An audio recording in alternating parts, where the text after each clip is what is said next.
Okay, Chris Froome will not be racing at the Tour de France. He's broken his leg in a training crash before stage 4 of the Dauphine at a place called Roanne, which is near Lyon and Saint Etienne in the east of France. It happened on a downhill section of the time trial course that was set for stage 4 today. It happened earlier this morning.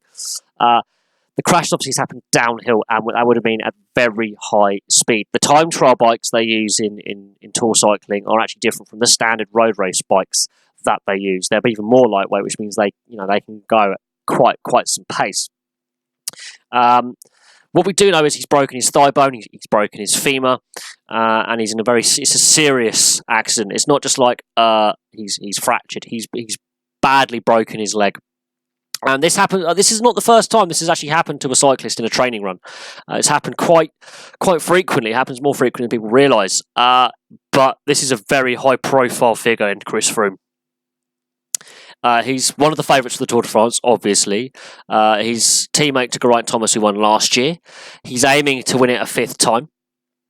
Yeah, it's not going to happen. And Sir David Brailsford, team principal of Team Ineos, has come out and said he won't be riding for some time. From the looks of it, this is career-threatening. It may not end his career, but it could threaten, what level of performance he's going to be at going forward. Bearing in mind, he's in his mid-30s now. He's like 34. So he hasn't got long left in the saddle as a professional cyclist anyway, at this stage of his career. This could be career-ending at worst. This could end his career. But training accidents in cycling actually happen a lot more regularly than people realise. I think every rider's at some point come off in a training crash at some point. But are such a high-profile and experienced rider to do it on a sighting training run of a time trial course, where you're not actually going at full pelt. You will be just doing a sighter of all the corners and the bits, the uphill sections. You won't be going at 100% on a training run. It's quite worrying that he's crashed on a downhill section. He is known as a very adventurous descender. He will take risks on a descent, but this is a training run where he'll be putting his sighters in, so when he is actually going full chat, he can take those risks by mitigating them in the training run, going, okay, this corner's a little bit tight, I might want to ease up my pace here, this corner's a bit wider, I can get more wider line out and go more aggressively. That's what training runs are about. He isn't the first high-profile rider to come off, but this is a serious one.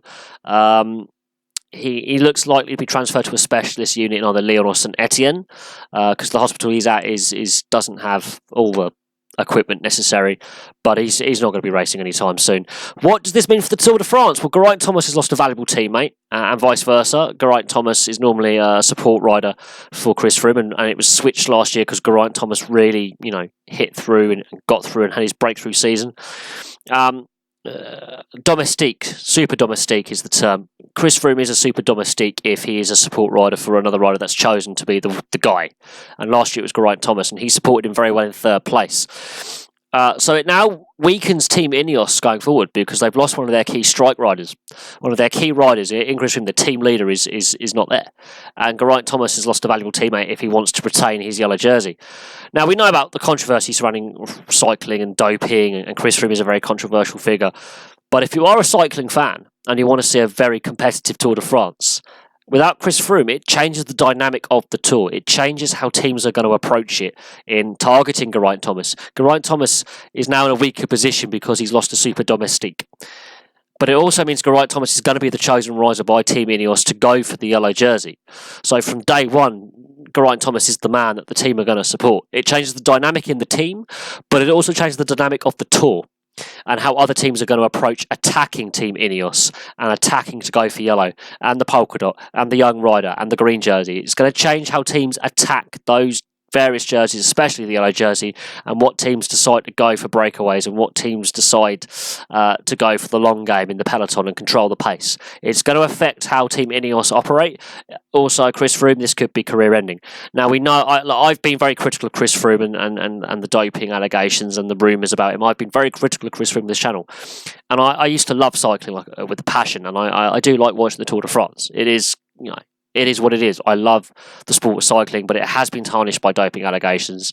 Chris Froome is not innocent from that. But this does change the dynamic of the race this year. And, it weakens Ineos' position somewhat, but also it gives them a direction now, Geraint Thomas. other teams, they're probably jumping for joy that one of their rivals is out, which is just, they probably are. They're probably looking at this going, Team Ineos are now having to focus in Geraint Thomas. They know who to attack. They have lost a Super Domestique. It's going to be a very open tour this year. I think it could be more open than people realise, and it's going to be harder for Geraint Thomas, I think, to defend his eye jersey. And it's also going to mean that Team Ineos are going to have to change their tactics about how they protect Geraint Thomas. But there we go. Thank you very much for watching. Please like and subscribe, place your comments below, and I will have some more videos for you soon. I'm covering a couple more games of the Women's World Cup this evening. I'm doing a video on the London Broncos and their history later on this evening before I decide to turn in for the night, so that's going to be interesting, covering that. And for now, thank you very much, and goodbye.